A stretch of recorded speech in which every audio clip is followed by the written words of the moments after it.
Assalamualaikum warahmatullahi wabarakatuh. Anak-anak bunda yang soleh dan soleha, selamat pagi semuanya. Hari ini kita akan belajar tematik ya.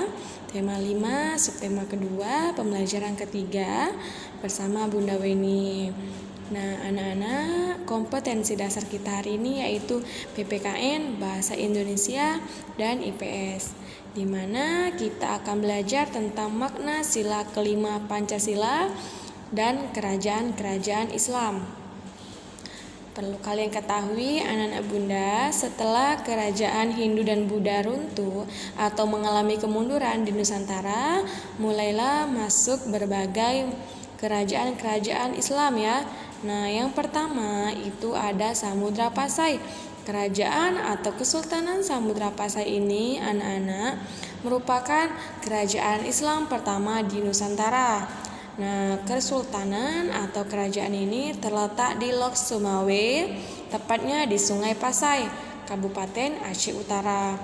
Tokoh yang terkenal pada kesultanan ini adalah Sultan Malik At-Tahir II. Nah, anak-anak bunda, pada masa pemerintahannya juga Samudra Pasai ini mencapai puncak kejayaan ya. Kesultanan ini atau kerajaan ini akhirnya runtuh setelah diserang oleh Portugis pada tahun 1921. Nah, kesultanan atau kerajaan yang kedua adalah Kesultanan Aceh. Kesultanan ini terletak di tepi Selat Malaka yang beribu kota di Kutaraja. Sekarang Kutaraja itu anak-anak bunda dikenal dengan kota Banda Aceh. Tokoh yang terkenal pada masa kesultanan ini adalah Sultan Iskandar Muda. Sultan Iskandar Muda ini anak-anak memerintah kerajaan Kesultanan Aceh pada tahun 1636 sampai 1641 Masehi. Selama masa pemerintahannya anak-anak bunda, Kesultanan Aceh ini mampu memperluas wilayah sampai ke Semenanjung Malaya. Nah, anak-anak bunda, yang ketiga adalah Kesultanan Demak atau Kerajaan Demak. Kerajaan ini mulanya merupakan kadipan yang berada di bawah kekuasaan Kerajaan Majapahit ya. Nah, ketika Kerajaan Majapahit runtuh anak-anak, Demak ini mulai memisahkan diri. Nah, Kesultanan Demak ini didirikan oleh Raden Patah. Nah, kesultanan ini memiliki lokasi yang sangat strategis anak-anak karena terletak antara pelabuhan dari Kerajaan Mataram kuno dan Jepara, sehingga menjadikan Kerajaan Demak sebagai salah satu kerajaan yang berpengaruh di Nusantara. Yang keempat ada Kesultanan Banten. Kesultanan Banten ini terletak di Provinsi Banten yang berada di ujung barat Pulau Jawa ya anak-anak bunda. Nah, raja yang terkenalnya itu ada Raja Sultan Ageng Tirtayasa. Sultan Ageng Tirtayasa ini merupakan Sultan Banten yang memerintah pada tahun 1651 sampai 1683. Pada masa pemerintahan Sultan Ageng ini juga Kerajaan Banten mengalami perkembangan yang sangat maju ya. Nah, yang selanjutnya ada Kesultanan Ternate Tidore. Kesultanan Ternate Tidore terletak di Kepulauan Maluku Utara. Tokoh sejarah yang terkenal pada masa Kesultanan Ternate Tidore adalah Sultan Ba'abullah dan Sultan Nuku.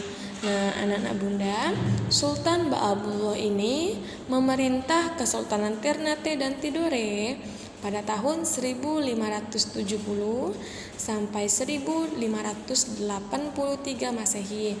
Dan Sultan Ba'abullah ini anak-anak bunda juga terkenal sebagai Raja 27 pulau dan berhasil memajukan Kesultanan Ternate.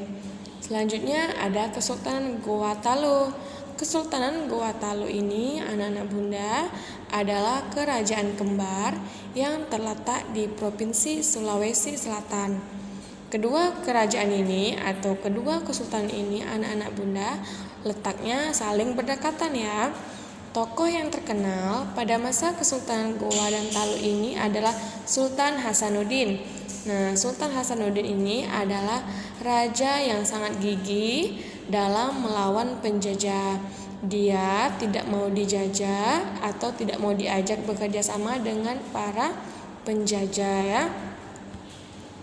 Nah, itu berbagai kerajaan-kerajaan Islam yang ada di Nusantara.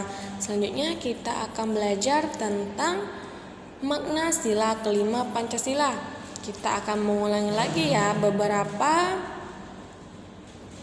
makna sila Pancasila dan lambangnya ya. Jadi yang pertama, sila pertama itu adalah lambangnya bintang. Sila kedua lambangnya rantai. Sila ketiga lambangnya pohon beringin.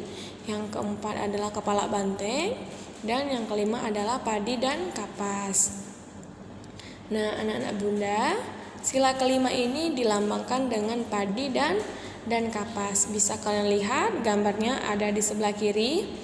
Padi dan kapas ini anak-anak bunda menggambarkan kebutuhan dasar manusia. Apa itu kebutuhan dasar manusia?